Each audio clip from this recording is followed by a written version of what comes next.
Hey class, it's Mrs. Gilling back here again for your Unit 2 video assignment all about your project coming up, your 5-paragraph essay.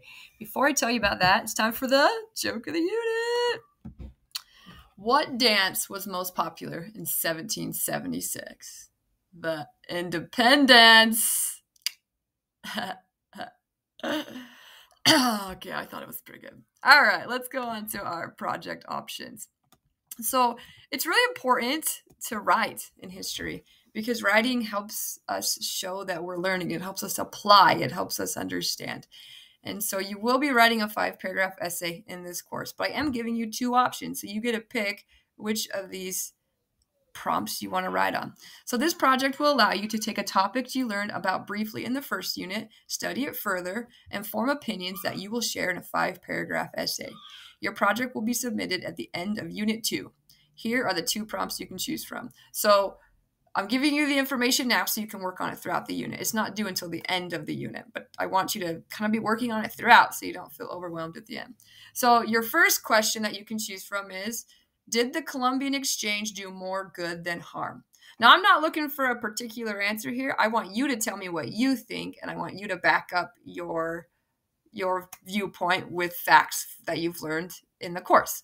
So, did the Columbian Exchange do more good than harm? That's the first prompt. The second prompt is, if you had lived during the time of the American Revolution, would you have been a patriot, a loyalist, or neutral? Provide 3 reasons to support your decision. So you got to pick a side. Would you have been a patriot, one of the people trying to, revolutionize and make things different? Would you be loyal to the old country, or would you be like, nah, I'm staying out of it? I don't care either way. Important thing here is those 3 reasons to support your decision.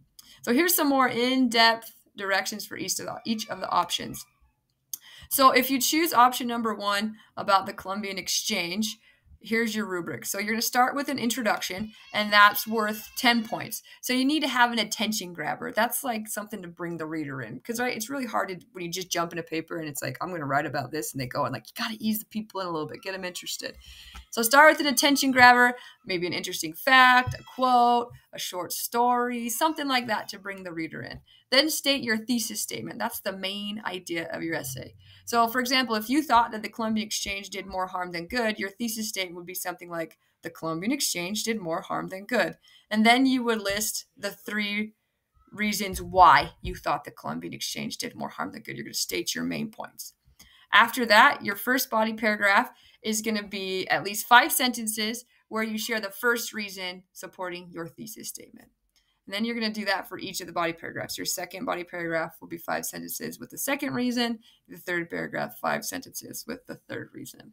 Then you'll conclude, and that's worth 10 points. So each of those body paragraphs is worth 20 points. You'll have a conclusion worth 10 points where you write a paragraph where you sum up your essay. You're kind of like, in conclusion, moving on, we're doing this now.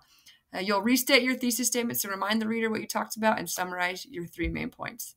And then citations. So there will be some research required for this project. I don't want you to just use the course material. I want you to dive in a little bit deeper into the option you choose. So you do need to do some outside research. You must use at least 2 sources, and you need to cite them using MLA format, and that's worth 10 points, getting those citations in. And then grammar, that's worth 10 points. Make sure you're double checking your spelling, your punctuation, formatting, make it look good. Do your editing there.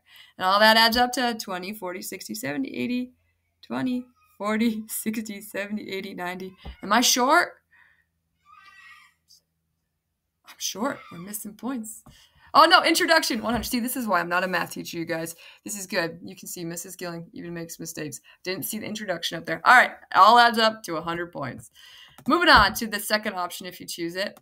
Very similar to the first. So you're going to start with your introduction, your attention grabber, your thesis statement. Your thesis statement for this one would be something like, if I had lived during the time of the American Revolution, I would be A, and then fill in what you would choose, and then let the reader know the 3 reasons you're choosing that. Those would be your 3 main points. So body paragraph number 1, that's 5 sentences where you share your first reason that you would be that person that you chose. Body paragraph number 2, you're sharing the second reason. Body paragraph number 3, you're sharing the third reason. Then you're going to have your conclusion. Your citations, so just like with the first one, you need to do some outside research to help you figure out why you would be that person. And make sure you use at least 2 sources and cite them using MLA format, and then double check your grammar. So that's your project for you. Pretty straightforward. If you have any questions at all, please reach out to me. I have no problem helping you out.